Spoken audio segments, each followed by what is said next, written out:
Yuk atasi bruxism saat tidur. Apa itu bruxism?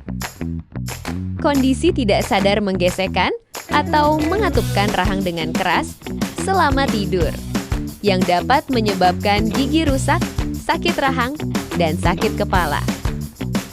Apa saja hal yang menyebabkan seseorang mengalami bruxism?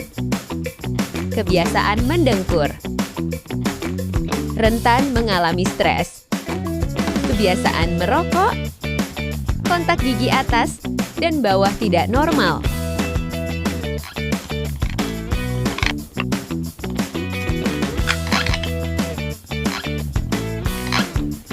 Gejalanya apa aja?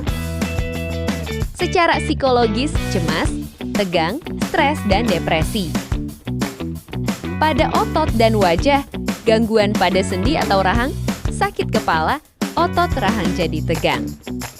Pada gigi terkikis gingivitis, gigi retak, merasa ngilu saat mengunyah, gigi goyang dan beresiko lepas.